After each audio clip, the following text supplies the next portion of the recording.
نحمده ونستعينه ونستغفره ونعوذ بالله من شرور أنفسنا ومن سيئات أعمالنا من يهده الله فلا مضل له ومن يضلل فلا هادي له وأشهد أن لا إله إلا الله وحده لا شريك له وأشهد أن محمدا عبده ورسوله أما بعد فقد قال الله تعالى في كلامه المجيد أعوذ بالله من الشيطان الرجيم وتعاونوا على البر والتقوى ولا تعاونوا على الإثم والعدوان إلى آخره।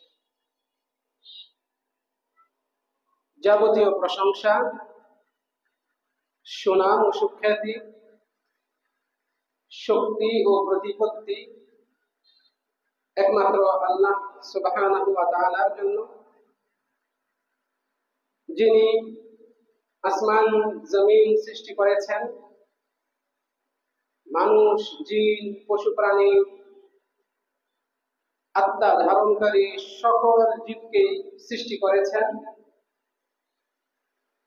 যিনি বিশ্ব জগতের একচ্ছত্র অধিপতি, নিয়ন্ত্রক, পরিচালক, যার ক্ষমতায় চূড়ান্ত ক্ষমতা, যা তিনি ইচ্ছা করেন তাই হয়, যা তার ইচ্ছা নেই তা কখনো বাস্তবায়ন হয় না, অস্তিত্বে আসে না, সফলতা লাভ করে না।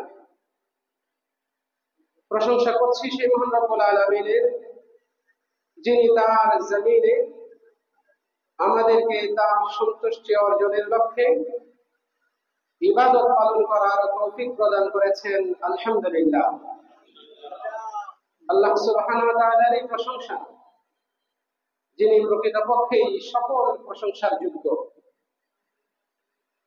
তিনি আমাদেরকে নাজ নিয়ামত দিয়েছেন, আমাদের জীবনের শুরু থেকে এই পার্থিব জীবনের শেষ পর্যন্ত প্রতিটা মুহূর্ত আমরা তার নিয়ামতের মধ্যে থাকি। অতএব তার জন্যই সকল প্রশংসা। আলহামদুলিল্লাহ।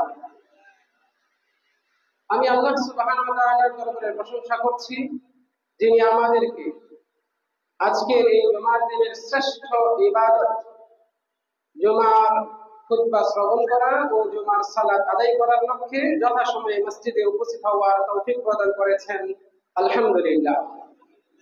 আমি আমার জীবনের প্রথমবারের মতো আপনাদের সামনে এই মক্কা মসজিদ ও মাদ্রাসা কমপ্লেক্সে উপস্থিত হতে পারে আল্লাহর দরবারে আবারও শুকরিয়া আদায় করছি। আলহামদুলিল্লাহ। দরুদ ও সালাম বর্ষণ হোক শেষ নবী, শ্রেষ্ঠ নবী মুহাম্মদ বিন আব্দুল্লাহ সাল্লাল্লাহু আলাইহি ওয়াসাল্লামের উপর, যিনি এ বিশ্বে প্রেরিত হয়েছেন আল্লাহ রাব্বুল আলামিনের রিসালাত নিয়ে। যে রিসালাতের আমানত তিনি তার উম্মতের কাছে, বিশ্ববাসীর কাছে যথাযথভাবে আদায় করে দিয়েছেন। আমাদের নবী মুহাম্মদ সাল্লাল্লাহু আলাইহি ওয়াসাল্লাম, তিনি উত্তম চরিত্রের অধিকারী ছিলেন, সর্বোন্নত নৈতিকতার গুণান্বিত ছিলেন। আমরা আমাদের এই নবীর অনুসারী হতে পেরে আল্লাহর দরবারে শুকরিয়া আদায় করছি। আলহামদুলিল্লাহ। আমাদের নবী মুহাম্মদ সাল্লাল্লাহু আলাইহি ওয়াসাল্লাম, তিনি উন্নত নৈতিকতাকে, শ্রেষ্ঠ গুণাবলীকে, সৎ চরিত্রের গুণাবলীকে পূর্ণতা দেওয়ার জন্যই প্রেরিত হয়েছিলেন। আমাদের নবী মুহাম্মদ সাল্লাল্লাহু আলাইহি ওয়াসাল্লাম, তার পরিবারবর্গ এবং সকল সাহাবীর উপর শান্তি, রহমত ও বরকত নাজিল হোক। আল্লাহুম্মা আমিন।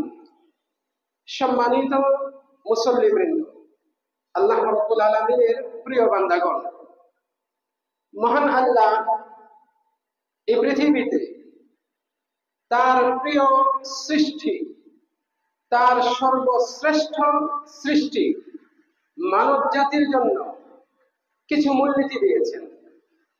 বস্তুত এই সমস্ত মূলনীতি বা নীতিমালা, কওয়ায়েদ, এগুলো সবই বান্দাদের কল্যাণের জন্য।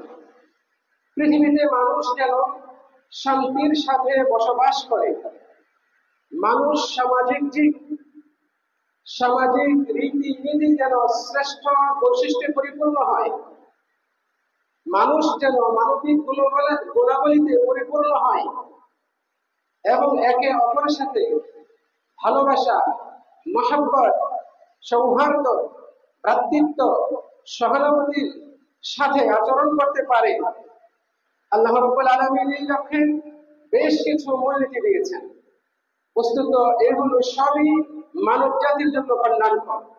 যারা এই মূলনীতি অনুসারে নিজের জীবনকে বাস্তবায়ন করে তারা ইহকালে যেমন সম্মানিত হয়, সুখ, শান্তি, প্রশান্তি লাভ করে, তারা পরকালেও আল্লাহ রাব্বুল আলামিনের প্রিয় বান্দা হিসেবে শ্রেষ্ঠ নিয়ামত ভোগ করার যোগ্যতা লাভ করে। এই সমস্ত মূলনীতির অন্যতম হচ্ছে আল্লাহ সুবহানাহু ওয়া তাআলা আমাদেরকে এই আয়াতের মাধ্যমে তিনি স্পষ্টভাবে ঘোষণা দিচ্ছেন। তিনি বলেছেন, ওয়াতাআওয়ানু আলাল বিররি ওয়াত তাকওয়া ওয়ালা তাআওয়ানু আলাল ইসমি ওয়াল উদওয়ান।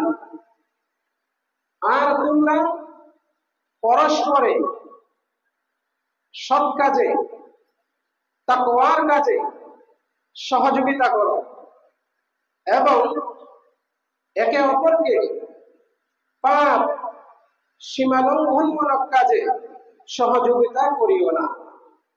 আল্লাহ সুবহানাহু ওয়া তাআলা এই আয়াতের মাধ্যমে আমরা মানব জাতি একে অপরের সাথে কি রকম আচরণ করব, আমাদের লেনদেন চলাফেরায় আমাদের পারস্পরিক সম্পর্ক কেমন হবে, সমাজে বসবাস করতে গেলে সামাজিক মানুষ হিসেবে আমরা কিভাবে পরস্পরের সাথে আচরণ করব, সেই মূলনীতি আল্লাহ রাব্বুল আলামিন এই আয়াতের মাধ্যমে আমাদেরকে জানিয়েছে। প্রকৃতপক্ষে এই মূলনীতি ধারণ করার মাধ্যমে একজন মানুষ অপর মানুষের সাথে শ্রেষ্ঠত্বপূর্ণ উত্তম বৈশিষ্ট্যের যে গুণাবলী, সেই গুণাবলী অর্জনের মাধ্যমে আচরণ করে পূর্ণতায় পৌঁছতে পারে, সর্বোচ্চ সম্মানের অধিকারী হতে পারে। আল্লাহ রাব্বুল আলামিন তিনি আমাদেরকে এই নীতিমালা দিয়েছেন। এই নীতিমালার আলোকে যারা নিজেদেরকে পরিচালনা করে নিঃসন্দেহে তারা শ্রেষ্ঠ সম্মানের অধিকারী হয়। এই আয়াতে আল্লাহ সুবহানাহু ওয়া তাআলা বলেছেন, ওয়া তাআওয়ানু আলাল বিররি ওয়াত তাকওয়া, তোমরা বীর এবং তাকওয়ার কাজে পরস্পরকে সহযোগিতা করো। বীর এটাকে আমরা শাব্দিক অর্থে বলি সৎ কাজ। ইবনুল কাইয়্যিম রাহিমাহুল্লাহ তিনি বলছেন, মানুষের জন্য যত ভালো উপকারী বিষয়গুলো রয়েছে এগুলোই হচ্ছে বীর। ফলে প্রত্যেক মানুষ একে অপরের জন্য উপকারী, কল্যাণকর এগুলো কাজে সহযোগিতার প্রতি আদিষ্ট। এই আয়াতে আল্লাহ সুবহানাহু ওয়া তাআলা যে বলেছেন তোমরা সৎ কাজে এবং তাকওয়ার কাজে পরস্পরকে সহযোগিতা করো, এইটার একটা সুন্দর ব্যাখ্যা দিয়েছেন জগৎ বিখ্যাত এই আধুনিক যুগের শ্রেষ্ঠ আলেম, আপনারা অধিকাংশই তাকে জানেন, শেখ বিন বাজ রাহিমাহুল্লাহ। তিনি বলছেন, আত-তাআউন আলাল বিররি ওয়াত তাকওয়া, সৎ কাজ এবং তাকওয়ার কাজে সহযোগিতা হলো আত-তাআউন ফি তাহকীকি কুল্লি মা আমারা আল্লাহু বিহি ওয়া রাসূলুহু কওলান ওয়া আমালান ওয়া আকীদাতান। আল্লাহ এবং তার নবী রাসূল মুহাম্মদ সাল্লাল্লাহু আলাইহি সাল্লাম যে সমস্ত কথা, আমল, বিশ্বাস এগুলো পালন করতে আদেশ করেছেন সেগুলো বাস্তবায়নে সহযোগিতা করার নাম হচ্ছে সৎ কাজ ও তাকওয়ার কাজে সহযোগিতা করা। আবার বলছি, আল্লাহ সুবহানাহু ওয়া তাআলা এবং তার নবী মুহাম্মদ সাল্লাল্লাহু আলাইহি ওয়াসাল্লাম যে সমস্ত কথা, কাজ এবং আকীদা, বিশ্বাস ধারণ করতে আদেশ করেছেন, পালন করতে আদেশ করেছেন, সেগুলো বাস্তবায়নে সহযোগিতা করার নাম হচ্ছে সৎ কাজে, তাকওয়ার কাজে সহযোগিতা করা। ঠিক অনুরূপভাবে যে কথা, কাজ এবং বিশ্বাস আল্লাহ এবং তার নবী মুহাম্মদ সাল্লাল্লাহু আলাইহি ওয়াসাল্লাম নিষিদ্ধ করেছেন, হারাম করেছেন, সেগুলো বর্জনে, সেগুলো প্রতিরোধে সহযোগিতা করার নাম হচ্ছে সৎ কাজে, তাকওয়ার কাজে সহযোগিতা করা। সম্মানিত বস্তুত ইসলাম আমাদেরকে এই মূলনীতি দিয়েছে যাতে আমরা এই পৃথিবীতে শান্তি প্রশান্তির সাথে বসবাস করতে পারি। আমরা যেন উত্তম গুণাবলী ধারণ করে পরস্পরের সাথে মিলেমিশে সমাজে নিরাপত্তার সাথে বসবাস করতে পারি। আমরা যেন অন্যের উপকারে, পরোপকারে আসি, শুধু ব্যক্তি চিন্তায় আমরা ডুবে না যাই, এই দিক খেয়াল রাখতে ইসলাম আমাদেরকে এই নির্দেশনা দিয়েছে।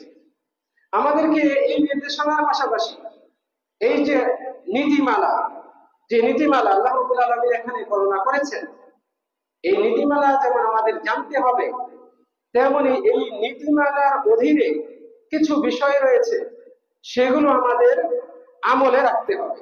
আল্লাহ রাব্বুল আলামিন শুধু সৎ কাজে সহযোগিতার কথা বলেন নাই, এই আয়াতে আল্লাহ সুবহানাহু ওয়া তাআলা ওয়াত তাকওয়া বলছেন, এবং তাকওয়ায়, আর তাকওয়া হবে কেবল আল্লাহর জন্য, আল্লাহর ভয়, আল্লাহ যা পছন্দ করেন তা করা, তিনি যা অপছন্দ করেন তা থেকে বিরত থাকা, হালাল গ্রহণ করা, হারাম বর্জন করা, এর নাম হচ্ছে তাকওয়া। ফলে সৎ কাজের সাথে সাথে বান্দার মাঝে তাকওয়ার উপস্থিতি থাকতে হবে। এর সমন্বয়ে যদি বান্দা কোনো সৎ কাজ করে, ভালো কাজে কাউকে সহযোগিতা করে, সামাজিক কাজে সহযোগিতা করে, জনকল্যাণমূলক কাজে অংশগ্রহণ করে, দেশ ও রাষ্ট্রের উপকারে আসে এরকম কাজে অংশগ্রহণ করে, তাহলে সেই ব্যক্তি এর উত্তম বিনিময় পাবে। এই বিষয়টি আমাদের স্মরণে রাখতে হবে। আর তাকওয়ার সবচেয়ে বড় বাহ্যিক বৈশিষ্ট্য হচ্ছে ব্যক্তির আচার আচরণ সুন্দর হওয়া, যাকে আমরা বলি হুসনুল খুলুক, উত্তম আচরণ, উত্তম চরিত্র।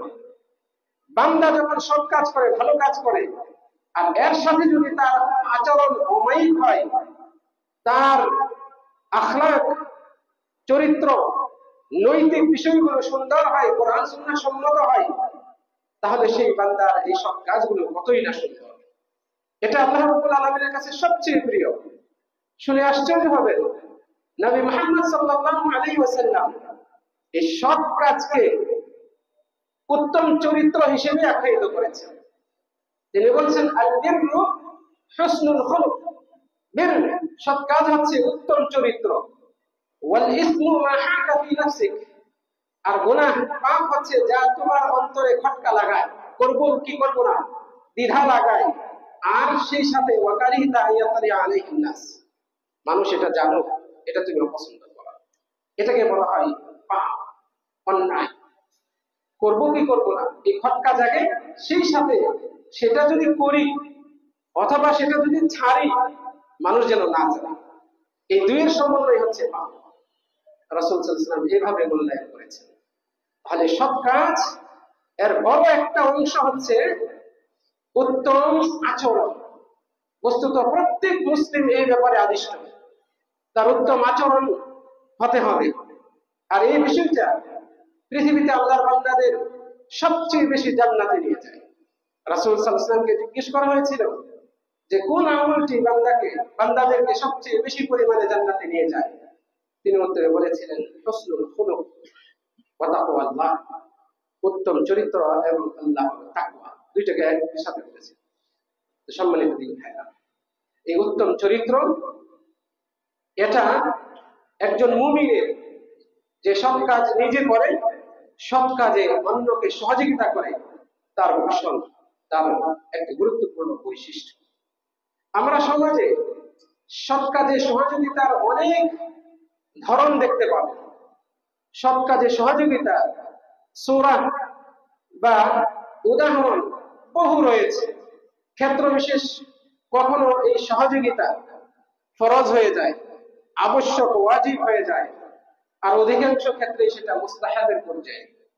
উদাহরণস্বরূপ, আপনি যদি কোনো নিরীহ ব্যক্তিকে দেখেন যে নির্দোষ, তাকে অন্যায়ভাবে ফাঁসানো হচ্ছে, আর আপনার ক্ষমতা রয়েছে, আপনি নিশ্চিত জানছেন তাকে অন্যায়ভাবে ফাঁসানো হচ্ছে, আর আপনার ক্ষমতা আছে, সক্ষমতা আছে তাকে এ থেকে উদ্ধার করা, তখন এটা আপনার উপর আবশ্যক হয়ে যায়।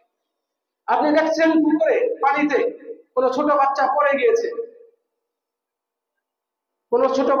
গিয়েছে, তাকে যদি সেখান থেকে উদ্ধার না করেন সে পানিতে ডুবে মারা যাবে। এমন অবস্থায় তাকে সহযোগিতা করা, এটা সৎ কাজে সহযোগিতার শামিল। আল্লাহর বান্দা হয়ে আল্লাহর একটা সৃষ্টি জানকে রক্ষা করা নিশ্চিতভাবে একটা সৎ কাজের শামিল, কিন্তু এই কাজে সহযোগিতা করা এই মুহূর্তে আপনার উপর খরচ ওয়াজিব। তো এরকম কিছু সহযোগিতা রয়েছে সৎ কাজের, যেগুলো ওয়াজিবের পর্যায়ে, আবশ্যক ফরজের পর্যায়ে। আর সমাজে বহু সৎ কাজ রয়েছে যেগুলোতে সহযোগিতা করা মুস্তাহাব, উত্তম। বান্দা এই কাজে অংশগ্রহণ করলে শ্রেষ্ঠ বান্দায় পরিণত হয়, আল্লাহর প্রিয় বান্দায় পরিণত হয়। এগুলোর মধ্যে রয়েছে যেমন রাস্তাঘাট নির্মাণে অংশগ্রহণ করা। আপনার এলাকার রাস্তা নষ্ট হয়ে আছে, সরকার কখন তার কাছ থেকে বরাদ্দ আসবে সেই অপেক্ষা না করে আপনারা সমাজের কিছু মানুষ মিলে রাস্তাটা ঠিক করে দিলেন। সমাজের মানুষ চলাচল করবে, কত হাজার হাজার মানুষ যাবে আসবে, প্রশান্তির সাথে চলাচল করবে। এই যে ভালো কাজে অংশগ্রহণ করা, সহযোগিতা করা। রাস্তায় কষ্টদায়ক বস্তু রয়েছে, রাস্তায় এমন একটা দোকান আছে যেখানে সবসময় উচ্চ স্বরে গান বাজনা বাজানো হয়। নারীরা গেলে ওই জায়গায় কিছু বখাটে ছেলেরা দাঁড়িয়ে থাকে, তাদেরকে উত্তপ্ত করে, স্কুল কলেজে পড়ুয়া মেয়েদেরকে উত্তপ্ত করে। আপনারা এলাকার কিছু মানুষ উদ্যোগ গ্রহণ করে সেই ব্যবস্থাটাকে উৎখাত করলেন। ভালো কাজে সহযোগিতা করা। মসজিদ তৈরি হচ্ছে, অর্থের অভাবে ঠিকঠাক ভাবে কাজগুলো এগোচ্ছে না, মন্থর গতিতে হচ্ছে, আপনার সাথে যা রয়েছে আমি না দিয়ে অংশগ্রহণ করলেন। সব কাজে অংশগ্রহণ করা, সহযোগিতা করা। মাদ্রাসা নির্মাণ হচ্ছে, অর্থের অভাবে মাদ্রাসায় ছাত্রদের জায়গা দেওয়া যাচ্ছে না, শিক্ষকদের আবাসনের ব্যবস্থা হচ্ছে না, মাদ্রাসার পরিবেশটা সুন্দর করা যাচ্ছে না। আপনি আপনার দিক থেকে সমাজের মানুষগুলো সবাই নিজ নিজ অবস্থান থেকে যদি সহযোগিতা করেন, এরকম মাদ্রাসা প্রতিষ্ঠা হয়ে যায়, স্কুল প্রতিষ্ঠা হয়ে যায়। এইভাবে ভালো কাজে সহযোগিতা করার অনেক দিক রয়েছে, বহু দিক রয়েছে। আল্লাহ রাব্বুল আলামিন আমাদেরকে তৌফিক দান করুন। আল্লাহ সুবহানাহু ওয়া তাআলা বলেন, তোমরা সব কাজে, তাকওয়ার কাজে সহযোগিতা করো একে অপরকে। কোন মানুষ আমাদের সমাজে অসহায়, সম্বলহীন, বিপদগ্রস্ত, আপনি তার সাহায্যে এগিয়ে আসুন। আল্লাহ রাব্বুল আলামিন বলেন, তোমরা ভালো কাজে সহযোগিতা করো। একজন ফকির সে যদি তার এই ভিক্ষা বৃত্তি ছেড়ে আই ইনকামে মনোযোগ দেয়, পরিশ্রম করে টাকা পয়সা উপার্জন করে, আপনি যদি এটার কারণ হতে পারেন, এটা আপনার সৌভাগ্য নিয়ে আসবে। আপনি এই ভালো কাজে তাকে সহযোগিতা করুন। কত যুবক রয়েছে সমাজে বিপদগামী, আপনার পরামর্শে সে যদি সঠিক পথে ফিরে আসে, এটা আপনার দ্বারা সব কাজে সহযোগিতার শামিল। কাজ ছোট হলেও কিন্তু এর পরিণতি বিশাল হয়। আল্লাহ সুবহানাহু ওয়া তাআলা বান্দা ছোট বড় কোন কর্মকে ভুলে যান না। দুনিয়ার এত কর্মযোগ্য রয়েছে, এগুলোর মধ্যে বান্দার ছোট্ট কোনো তথ্য, ছোট্ট কোনো কর্ম, এটা আল্লাহ তাআলা বিস্মৃত হন না, মানে ওগুলো ভুলে যান না, বরং সবকিছু আল্লাহ তাআলা সেগুলো হিসাব করে রাখেন। কাজে আপনি সমাজে ভালো কাজের নামে যত ছোট কাজই হোক না কেন, সেটাকে আপনি তুচ্ছ জ্ঞান করবেন না। রাসূল সাল্লাল্লাহু আলাইহি ওয়াসাল্লাম বলেছেন, লা তাহতিরান্না মিনাল মা'রুফি শাইআ, কোন সৎ কাজকে তুমি তুচ্ছ জ্ঞান করো না, কোন সৎ কাজকে তুমি তুচ্ছ জ্ঞান করো না। আপনি সহযোগিতা করুন, আপনি সাহায্যের হাত বাড়ান। পরস্পর সহযোগিতা মানে পকেট থেকে টাকা বের করা না, শুধু এটার মধ্যে সীমাবদ্ধ নয়, সর্বাধিক থেকে এটা পালন করা যায়। আল্লাহ সুবহানাহু ওয়া তাআলা আমাদেরকে তৌফিক দান করুন। এই আয়াতের দ্বিতীয় অংশে আল্লাহ সুবহানাহু ওয়া তাআলা বলেন, ওয়ালা তাআওয়ানু আলাল ইসমি ওয়াল উদওয়ান, তোমরা পাপ, এবং সীমা লঙ্ঘনমূলক কাজে সহযোগিতা করো না। আল্লাহ সুবহানাহু ওয়া তাআলা এই আয়াতের মাধ্যমে প্রকৃতপক্ষে যত হারাম বিষয় রয়েছে এই সবগুলো থেকে আমাদেরকে নিষেধ করেছেন, আমাদেরকে বারণ করেছেন।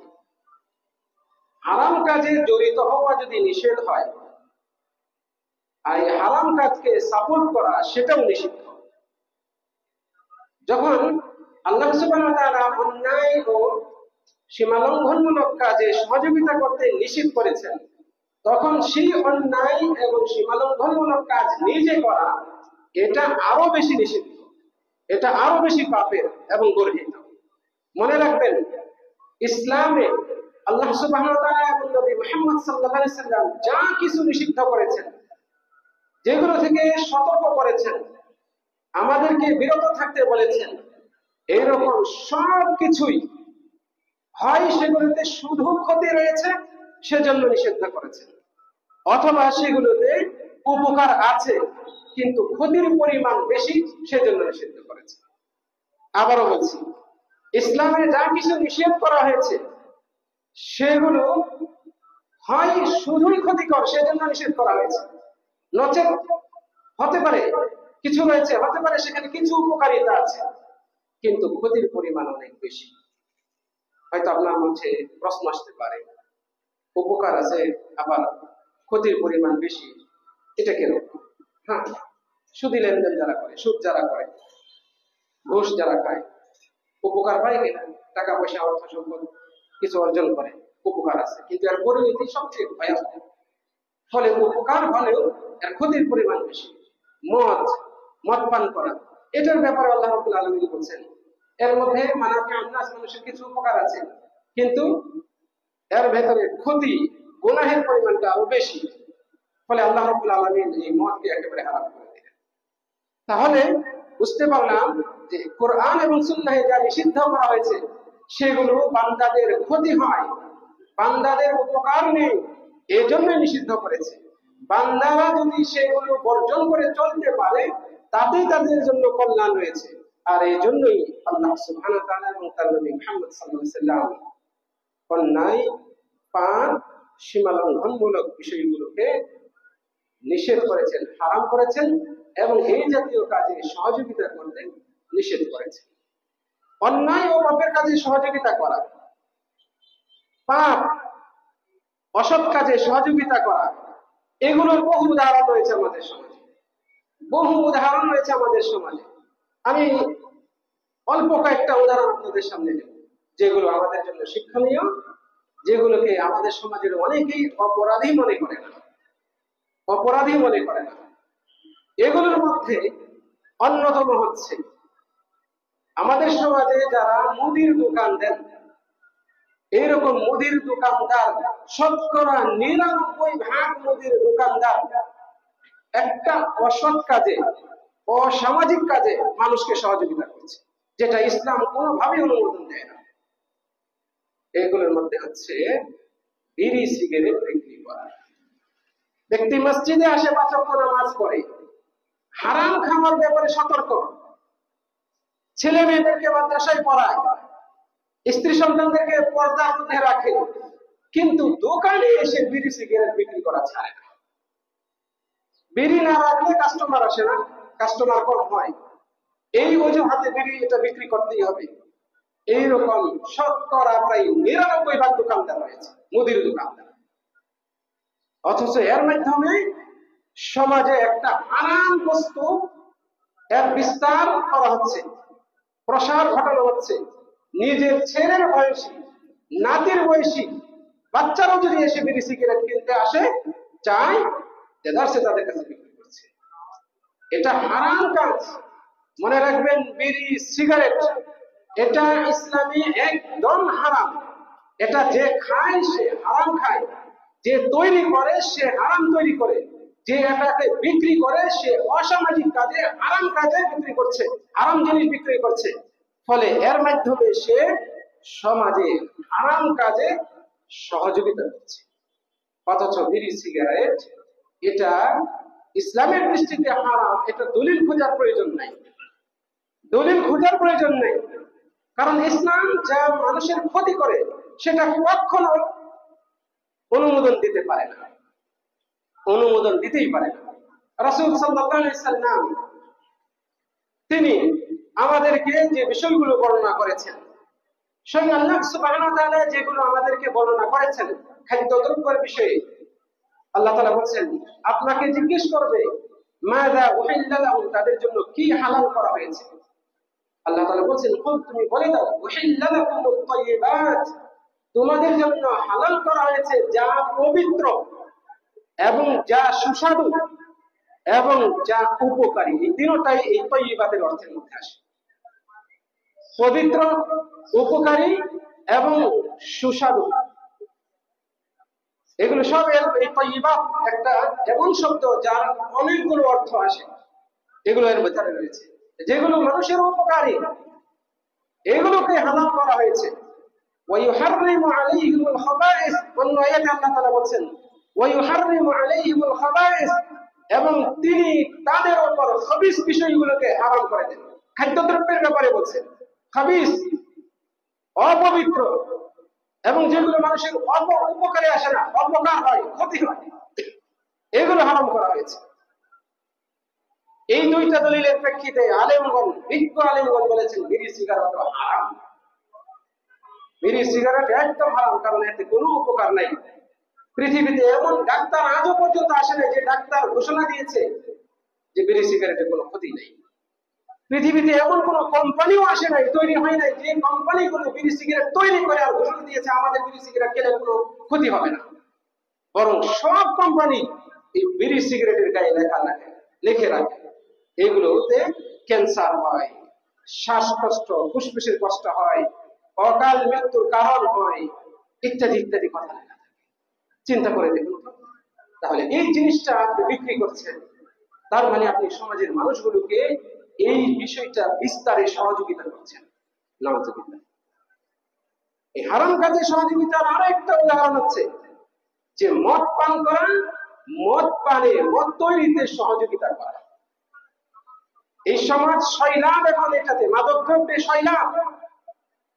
ব্যক্তি নিজে মদ খায় না, কিন্তু মদ, এক কার্টন মদ অমুক দোকানে অমুক বারে নিয়ে গেলে তাকে 1000 টাকা দেওয়া হবে, সে সাপ্লাই দেয়। মদ খায় না, কিন্তু সে মদ তৈরি করে ব্যবসার উদ্দেশ্যে, লাভবান হওয়ার উদ্দেশ্যে। মদ খায় না, কিন্তু এক শহর থেকে আরেক শহরে, এক গোডাউন থেকে আরেক গোডাউনে সাপ্লাই দেয়, ট্রাকে করে নিয়ে যায়। এগুলোর মাধ্যমে এই এক হারাম কাজে, অন্যায় অশ্লীল কাজে সহযোগিতা করা। অতএব আমরা সতর্ক। আপনি ব্যবসায়ী, আপনি জানেন যে অমুক ব্যক্তি মদ তৈরি করে, তার কাছে আপনি আঙ্গুর বিক্রি করতে পারবেন না, এটা আপনার জন্য হারাম। কারণ আপনি জানেন যে সে মদ তৈরি করে, আর এই আঙ্গুর নিয়ে সে মদ তৈরি করবে। বহু সম্ভাবনা রয়েছে, সমূহ সম্ভাবনা রয়েছে, যেহেতু সে মদ, তার মদের কারখানা রয়েছে, সে মদ তৈরি করে। ফলে এরকম ব্যক্তির কাছে মদের উপাদান বিক্রি করা যে হারাম কাজ করে, ফলে হারাম কাজের যে উপাদান রয়েছে সেগুলো তার কাছে বিক্রি করা হারাম, কারণ সে এগুলো নিয়ে ওই কাজে ব্যবহার করতে পারে। অতএব আমরা সতর্ক হই। অসৎ কাজে সহযোগিতা করা অন্যতম উদাহরণ যা আমাদের সমাজে ব্যাপক হারে রয়েছে, সুদী লেনদেনে জড়ানো। সুদী লেনদেনে জড়ানো, অমুক ব্যক্তি সুদ খায়, অমুক ব্যক্তি বাট্টা দেয়, বাট্টা খায়। কোন কোন এলাকায় সুদ বলে না, কিন্তু বাট্টা বলে। কোন কোন এলাকায় কুফরি বলে, আবার কেউ কেউ মুনাফা বলে। সুদকে আপনি যে নামেই বলেন না, ডাকেন না কেন, সেটা সুদ। এরকম যারা করে সমাজে, আপনার আশপাশে অনেক ব্যক্তিকে দেখবেন, টাকা আছে, ধার দেয়, 1 মাস পরে এই টাকাটা ফেরত দিতে হবে, সাথে কিছু উপরি দিতে হবে। আমি তোমাকে টাকা দেবো, আমার লাভ কি? ওই যে লাভ খুঁজে, ঋণ দিয়ে লাভ খোঁজা, তার মানে সুদ নেওয়া। ঋণ দিয়ে লাভ খোঁজা মানে সুদ নেওয়ার চেষ্টা করা। যে ব্যক্তি এই ধরনের লেনদেন করে তার কাছে যাবেন না, তার সাথে কোনো লেনদেন করবেন না। তারপরে আপনি তার সাথে লেনদেন করছেন, মানে আপনি তাকে ওই সুদী কর্মকাণ্ডে সহযোগিতা করছেন।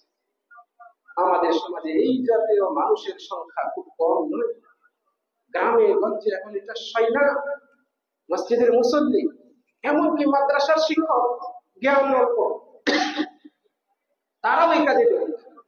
নাউজুবিল্লাহ নাউজুবিল্লাহি মিন যালিক। রাসূল সাল্লাল্লাহু আলাইহি ওয়াসাল্লাম বলেছেন, কুল্লু ফারদিন জাররা মানফাআ ফাহুয়া রাবা। প্রত্যেক ঋণ কর্জা যা ঋণ দাতার জন্য কোনো ফায়দা নিয়ে আসে, ফাহুয়া রাবা, সেটাই হচ্ছে সুদ। বুঝাইতে পেরেছি? প্রত্যেক ঋণ কর্জ যা কর্জ দাতা বা ঋণ দাতার জন্য উপকার নিয়ে আসে, জাররা টেনে নিয়ে আসে, মানফাআ কোনো ফায়দা, উপকার, ফাহুয়া রিবা, সেটাই হচ্ছে রিবা। তাহলে ঋণ হচ্ছে হিসাব, ঋণ দিতে হবে লিল্লাহ, আল্লাহর জন্য। এটা সহযোগিতা ভালো কাজে। একজন ব্যক্তি বিপদে পড়েছে, তার টাকার প্রয়োজন, চিকিৎসার প্রয়োজন, আপনি তাকে অর্থ দিয়ে সহযোগিতা করলেন না, কিন্তু ঋণ দেন। ঋণ দেওয়াটা অর্থ দিয়ে সহযোগিতার সামিল। তোমার সুযোগ হলে বা অমুক তারিখে আমার টাকা প্রয়োজন, তুমি ওই সময় ফেরত দিবে, আপনি উপরি নিয়ে নেন না। ওই ব্যক্তি উপরি দেওয়ার সময় উপরি দিচ্ছে, তখনও আপনি নেবেন না। আপনি স্বেচ্ছায় যদি না চেয়ে নেন এবং ব্যক্তি স্বেচ্ছায় দেয়, তবুও সেটা আপনার জন্য জায়েজ। কারণ এই ঋণটা যদি আপনি না দিতেন, তাহলে কি সেই অতিরিক্ত 1000 5000 টাকা আপনাকে দিতে আসতো না? দিতে আসতো। অতএব সতর্ক হই। সমাজে অসামাজিক কাজে, অসৎ কাজে সহযোগিতার নমুনা কতগুলো বলা যায়, সময় তো হয়। আরেকটা উদাহরণ দিই। আমাদের সমাজে আমরা রাস্তায় বের হতে পারি না, ভালো জিনিস নিয়ে বের হতে পারি না, পকেটে পর্যাপ্ত টাকা নিয়ে বের হতে পারি না, হাতে দামি ঘড়িটা রাখতে পারি না, হাতে মোবাইলটা নিয়ে, শখের মোবাইলটা নিয়ে যেতে পারি না। কত ভয় থাকে, এই বুঝে কেউ ছিনতাইকারী এসে টান মেরে নিয়ে যাবে। সবাই এই আতঙ্কে ভুগি না আমরা? রাস্তায় গেলে, বের হলে, কোনো কাজে বের হলে টাকাটা কোথায় রাখছেন ওইদিকে আপনার মনোযোগটা বেশি থাকে। কেন? কারণ এটা হয়তো ছিনতাইকারী নিয়ে যাবে, পকেট মার নিয়ে যাবে, এই ভয়ে আমরা থাকি। আপনি কি জানেন আমরা পকেট মারকে, এই ছিনতাইকারীদেরকে এই কাজে পরোক্ষভাবে সহযোগিতা করছি? আপনি যে চিন্তায় ওই যে চোরাই মার্কেটে যান, আপনি যে চোরাই মাল কিনেন, এর মাধ্যমে যে তাদেরকে সহযোগিতা করা হচ্ছে, আপনাকে আমি কিভাবে বোঝাই? চোরাই মার্কেটে যাওয়া একজন মুসলমানের জন্য একেবারে হারাম, একেবারে হারাম। আপনি চোরাই মার্কেটে গেলেও লক্ষ টাকার জিনিস 30,000 40,000 টাকায় কিনে নিয়ে আসলেন, খুব ফুরফুরে মেজাজে বাড়িতে ফিরলেন, দোকানের ব্যবসা প্রতিষ্ঠানে ফিরলেন, মালগুলো কিনে নিয়ে এসে আপনি যে প্রকারান্তে চুর, পাটপাট এবং ছিনতাইকারীদেরকে সহযোগিতা করলেন। একটা সভ্য সমাজে চোরাই মার্কেট থাকতে পারে না। এটা এই জাতির জন্য লজ্জাজনক যে ওপেনলি চোরাই মার্কেট রয়েছে আমরা জানি, আর সেখানে গিয়ে আমরা দেদারসে জিনিস কিনে নিয়ে আসি। একজন মুসল্লি তার ভালো জুতা পরে মসজিদেও আসতে পারে না। কেন? ওই যে জুতা চোর, জুতাটা নিয়ে যাবে। আর এই জুতা চোর এই পেশাটা কেন বেছে নিয়েছে? কারণ সে জানে এটা নিয়ে আমি বিক্রি করতে পারবো, লাভবান। আর এটার ক্রেতাই আমাদের মতো অন্য মুসলমানরা, যারা এটা ক্রয় করে। 2000 টাকার জুতা আপনি 300 টাকায় কিনে নিয়ে আসতেছেন চোরাই মার্কেট থেকে, চোরাই দোকান থেকে। অতএব আমরা সতর্ক করি। আপনি দিন পালন করেন, দিন মানে এটা না যে শুধু 5 ওয়াক্ত নামাজ পড়া। দিন মানে শুধু এতটুকুই নয় যে শুধু দাড়ি রাখা, টুপি মাথায় রাখা, এতটুকুই দিন ইসলাম না। দিন ইসলামের শাখা প্রশাখা প্রত্যেকটা বিষয় রয়েছে। আপনি প্রত্যেক কাজে যান। যদি এতটুকুই দিন হতো, তাহলে যে ব্যক্তি 5 ওয়াক্ত নামাজ পড়ে সে তার অফিসে বসে ওই সুদ ঘুষ ওগুলো লেনদেন করতে না, ঘুষ খেতে না। যে ব্যক্তি অন্যায় ভাবে হারাম উপার্জন করে সে আবার মসজিদের দান বক্সে টাকা দিত না, কারণ তার ভিতরে ওই জ্ঞান নাই। ইসলাম সে মনে করে এতটুকু যে দাড়ি রাখতে হবে, মাথায় টুপি দিলে, পাঞ্জাবি পরে, এবার সে বাহ্যিকভাবে মুসলমান। আর এখন জীবনে একবার হজ করলে হাজি সাহেব হয়ে গেলাম, মাঝে মধ্যে মসজিদে গেলে আমার মতো আর মুসলমান কে? এই ধারণা আমাদের সমাজে তৈরি হয়েছে।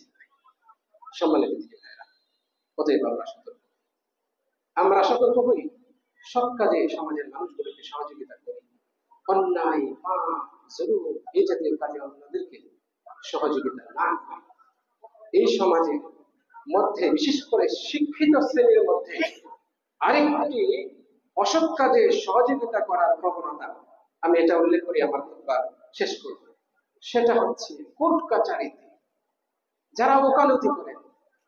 এখানে অন্যায় সহযোগিতা নমুনা যদি দেখতে চান আপনারা সেখানে যেতে পারেন, দেখবেন একজন খুনি, তার পক্ষে দেশের নামি দামি কত জজ ব্যারিস্টার তার পক্ষে দাঁড়ায় তাকে নির্দোষ প্রমাণ করার জন্য।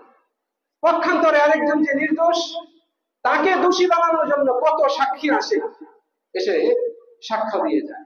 এইভাবে সমাজে এত গর্হিত লঙ্ঘিত কাজে সহযোগিতা করা হচ্ছে। নাউজুবিল্লাহ। আজকের এই যুগের ওকালতির পেশা অধিকাংশই হারামের মধ্যে পড়ে। কাজেই আপনাদের মধ্যে, আপনার ছেলে মেয়ে, মেয়ের জামাই, আপনার ভাই ভাতিজা, এদের মধ্যে যদি এই পেশায় থাকে, অন্তত কারো ওকালতি দায়িত্ব নেওয়ার আগে বলবেন, আগে যাচাই করো তুমি কার পক্ষে লড়বে, কোর্টে দাঁড়াবে, যে প্রকৃতপক্ষে আসামি তার পক্ষে, নাকি যে ভুক্তভোগী, যে ন্যায় বিচার পাওয়ার আশায় তোমার কাছে এসছে তার কাছে, তার সাথে তুমি লড়বে, তার পক্ষ অবলম্বন করবে। আল্লাহ রাব্বুল আলামিন আমাদেরকে তৌফিক দান করুন। أقول قولي هذا وأستغفر الله لي ولكم ولسائر المسلمين من كل ذنب فاستغفروه إنه هو الغفور الرحيم.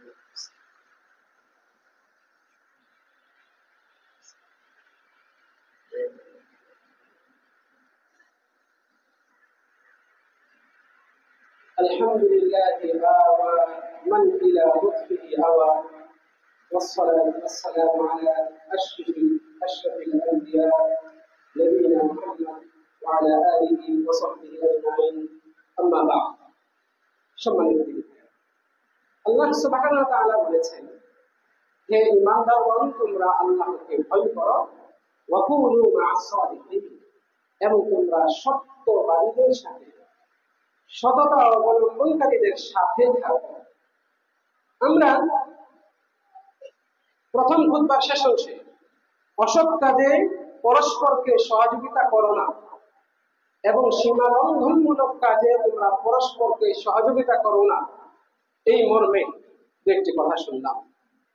সীমা লঙ্ঘনের কথা আল্লাহ রাব্বুল আলামিন ওই মূল্যটিতে উল্লেখ করেছেন। তিনি সেখানে বলেছেন, ওয়ালা তাআওয়ানু আলাল ইসমি ওয়াল উদওয়ান, তোমরা পাপ কাজে এবং সীমা লঙ্ঘনমূলক কাজে পরস্পরকে সহযোগিতা করো। সীমা লঙ্ঘনমূলক কাজ বলা হয় যে কাজে বাড়াবাড়ি করা হয়, অতিরঞ্জন করা হয়, মানে তার মূল বিষয়টা জায়েজ হালাল, কিন্তু সেটার সীমা অতিক্রম করে বাড়াবাড়ি করা, এটাকে বলা হয় সীমা লঙ্ঘন। এই সীমা লঙ্ঘন করো না, সীমা লঙ্ঘনমূলক কাজে একে অপরকে সহযোগিতা করো না, এই বিষয়ে সবচেয়ে অগ্রগণ্য উদাহরণ হচ্ছে আল্লাহর সাথে শিরক করা হয়, নবী মুহাম্মদ সাল্লাল্লাহু আলাইহি সাল্লামের সুন্নাত বর্জন করে বিদআত করা হয়। এই জাতীয় কাজে সহযোগিতা করো না। আবার বলছি, সীমা লঙ্ঘনমূলক কাজে পরস্পরকে সহযোগিতা করো না, এর সবচেয়ে বড় উদাহরণ হচ্ছে, অর্থ হচ্ছে যে তোমরা শিরক হয়, বিদআত হয়, এইরকম কাজে সহযোগিতা করো না। ঠিক অনুরূপভাবে অন্যায় সীমালঙ্ঘনমূলক কাজে সহযোগিতা করো না। কোন চোর, ডাকাত, খুন খারাপি করে, সন্ত্রাস, গুন্ডা, সমাজে এই জাতীয় কাজ করে বেড়ায় যারা, তাদের কাছে অস্ত্র শস্ত্র বিক্রয় করো না। তাদের অর্ডার নিয়ে তোমরা দাও, ছুরি, চাকু, তলোয়ার ইত্যাদি এই জাতীয় দেশীয় এবং বিদেশি অস্ত্র তৈরি করে তাদের কাছে বিক্রয় করো না। এগুলো এই সীমা লঙ্ঘনমূলক কাজে সহযোগিতার সামিল। সম্মানিত দিকে ভাইয়া, মুহাদ্দিসিনগণ, তাফসীরবিদগণ এই আয়াতের ব্যাখ্যায় সবাই এই বিষয়টা উল্লেখ করেছেন যে এখানে উদওয়ানের অর্থ, অন্যতম অর্থ হচ্ছে শিরকি কাজে সহযোগিতা করা। শিরকি কাজে সহযোগিতা করা, এই তো আমাদের কাছ থেকে এই 2-3-4 দিন আগে একটা মহান উৎসব বিদায় নিয়েছে। এই উৎসবে আমরা মুসলমানরা কত শিরকে জড়িত হয়েছি, কত শিরকে জড়িত হয়েছি। আল্লাহ রাব্বুল আলামিন আমাদেরকে সচেতন হওয়ার তৌফিক দান করুন। মূর্তি পূজা, এই যে মূর্তি পূজা নামক যে উদযাপন হয়ে গেল কিছুদিন আগে, গত সপ্তাহে সমাপ্ত হলো। আমাদের এই দেশ বহুমাত্রিক দেশ, বহু ধর্মের মানুষের দেশ। এই দেশে মুসলমানরাও নিরাপত্তার সাথে বসবাস করবে, অমুসলিমরাও, হিন্দু, খ্রিস্টান, বৌদ্ধ যারা আছে তারাও নিরাপত্তার সাথে বসবাস করবে। এটা তাদের রাষ্ট্রীয় অধিকার। ঠিক কোনোভাবে এটা তাদের আমাদের ইসলাম ধর্মের যে নীতি, সেই নীতি অনুপাতেও তাদের অধিকার। আমাদের আশপাশে যে সমস্ত অমুসলিমরা বাস করে তারা আমাদের দ্বারা কোন রকমের ক্ষতিগ্রস্ত হবে না, পূর্ণ নিরাপত্তা পাবে। আমার পাশ দিয়ে কোন হিন্দু বা খ্রিস্টান হাঁটবে চলবে, আমাদেরই সমাজে সে ব্যবসা করবে, আমাদের সমাজে সে পড়াশোনা করবে বা অন্যান্য কাজ করবে, আমরা নিরাপত্তা দেব। নিরাপত্তা দেব মানে তার কোনো ক্ষতি করব না, সে স্বাধীনভাবে চলবে। এটা ইসলাম আমাদেরকে শিক্ষা দেয়। কিন্তু এর মানে এই নয় যে আপনি তাদের ইবাদতে সহযোগী হবেন। তাদের ইবাদত মানে হচ্ছে আপনার রবের সাথে শিরিক। তারা মূর্তির পূজা করে। আল্লাহ এই বিষয়টাকে সর্বোচ্চ গুরুত্ব দিয়ে হারাম ঘোষণা করেছেন, নিষিদ্ধ করেছেন। বরং মূর্তি পূজাটাই হচ্ছে সবচেয়ে বড় শিরিক। আর এই জন্যই নবী রাসূলগণ এই বিষয়ের ব্যাপারে সবচেয়ে বেশি তার উম্মতকে সতর্ক করেছেন। কিন্তু আমাদের সমাজের কিছু মানুষ এমনকি আলেম ওলামাগণ, মসজিদের ইমাম, মাদ্রাসার শিক্ষক, ছাত্র সহ সমাজে যারা মুসল্লি, নিয়মিত মুসল্লি, তারা আগে মন্দির পাহারা দেন। আপনি মন্দির পাহারা দিলেন মানে ওই সীমামূলক কাজে আপনি সহযোগিতা করলেন। কারণ মন্দিরে গিয়ে পাহারা দেওয়া মানে আপনি বলছেন তোমরা আসো এখানে এসে মূর্তির পূজা করো, মানে আল্লাহর সাথে শিরিক করো। আপনি কি চিন্তা করেছেন কখনো এটা এইভাবে? মানে মূর্তি পূজায় সহযোগী হচ্ছেন আপনি। এখানে এই দশমী হবে, তারপরে এরকম উদযাপন হবে, আপনি আপনার ব্যবসা প্রতিষ্ঠান থেকে লক্ষ টাকা চাঁদা দিয়ে দিলেন। আপনি সহযোগিতার জন্য আপনি 1000 টাকা, 100 টাকা দিলেন। আপনি আপনার দোকানে ডেকোরেশনের জিনিসপত্র আপনি বিক্রয় করেন বা সেই জাতীয় খেদমত দেন। আপনি বলে দিলেন তোমাদের অমুক মণ্ডপে অথবা অমুক জায়গায় আমার পক্ষ থেকে সবকিছু প্যান্ডেল ট্যান্ডেল সব সাজিয়ে দেবো। এইভাবে আপনি সহযোগিতা করছেন, মানে আপনি শিরকের কাজে সহযোগিতা করছেন। আপনি যে নামেই যান না কেন, তাদের নিরাপত্তার জন্য, এটা কোনো অজুহাত নাই। সমাজে এই যে এই কাজে আপনি সহযোগিতা করবেন এবং যুক্তি দিবেন তাদের নিরাপত্তার জন্য, কারণ অনেকেই সেখানে আক্রমণ করতে পারে। হ্যাঁ, এই সমাজে এই প্রবণতা আছে। মুসলিম দেশে, এই বিশেষ করে এই দেশে মুসলিমদেরকে বিতর্কিত করার জন্য, তার চেয়ে বড় হচ্ছে রাজনৈতিক ফায়দা নেওয়ার জন্য সংখ্যালঘুদের উপর আক্রমণ করা হয়। যুগে যুগে এটা হয়ে আসছে। কিন্তু এই জন্য আপনি মুসলিম, ইসলামের সৌন্দর্যকে বিসর্জন দিয়ে আপনি এই মূর্তি পূজায় সহযোগিতা করবেন, এটা ইসলাম কোনোভাবেই সমর্থন দেয় না। তাদের নিরাপত্তার দায়িত্ব রাষ্ট্রের। রাষ্ট্র নিরাপত্তা দিবে, যেমন সে এই রাষ্ট্র মুসলিমদেরকে নিরাপত্তা দেবে, রাষ্ট্রের অন্যান্য ধর্মাবলম্বী সবাইকে নিরাপত্তা দেবে। কিন্তু আপনি একজন ইসলামের খাঁটি অনুসারী হয়ে আপনি সেগুলো পাহারা দিতে অথবা সেগুলো বাস্তবায়নে সহযোগিতা করতে, অথবা আপনি নিজে গিয়ে তাদের বাণী পাঠ করে ভোট নেওয়ার জন্য, দুনিয়াবি ফায়দা নেওয়ার জন্য, সিম্পেথি পাওয়ার জন্য ওগুলোর সাথে শরীক হবেন, এগুলো ইসলাম কোনোভাবেই সমর্থন দেয় না। প্রেমিনী ভাইরা, আপনার ছেলে, আপনার মেয়ে কোনোভাবেই যেন এই জাতীয় আয়োজনে অংশগ্রহণ না করে, এই উপলক্ষে নতুন কোনো পোশাক পরিধান না করে, এই উপলক্ষে কোন রকমের অনুষ্ঠানে যেন অংশগ্রহণ না করে। এগুলোতে জড়িত হওয়া মানে অন্যায়, সীমালঙ্ঘনমূলক কাজে তথা আল্লাহর সাথে শরীক করা হয়, এই জাতীয় কাজে অংশগ্রহণের সামিল, সহযোগিতা করার সামিল। আল্লাহ রাব্বুল আলামিন আমাদেরকে সঠিক বুঝদান করুন। একটা হাদিস শোনাই আপনাদেরকে, একটা হাদিস একটু মনোযোগ দিয়ে শুনবেন। মুসনাদে আহমদে রয়েছে হাদিসটি, ইমাম আল-বানী রাহিমাহুল্লাহ হাদিসটিকে বিশুদ্ধ করেছেন।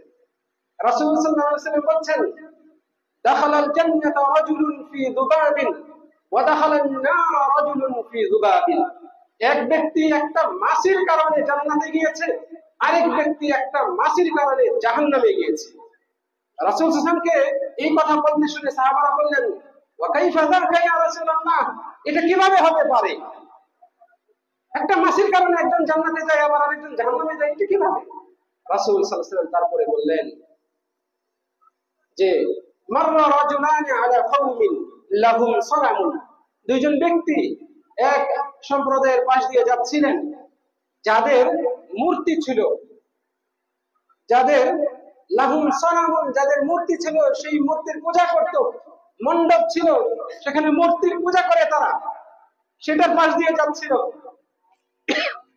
লা ইয়াতাজাওয়াজুনা বিহা ইল্লা আন ইউকাররিবা শাইআ, তা কেউ যদি সেখান দিয়ে অতিক্রম করতে চাইতো ওই মূর্তির জন্য কিছু উৎসর্গ না করে তারা অতিক্রম করতে পারত না। ফলে এই দুইজন ব্যক্তি যখন কাছাকাছি গেল, তারা তাদেরকে বলল, আটক করে বলল, থামিয়ে বলল, একজনকে বলল কর্রিব, কিছু একটা উৎসর্গ করো, দাও অমুক মূর্তির জন্য, এই মূর্তির জন্য। ওই ব্যক্তি বলল মা ইনদি শাইউন উকাররিব, আমার কাছে তো কিছু নেই, আমি যে এর জন্য কিছু উপস্থাপন করব, তার সম্মানে, এই মূর্তির সম্মানে কিছু দিব, উৎসর্গ করব, আমার কাছে তো কিছু নেই।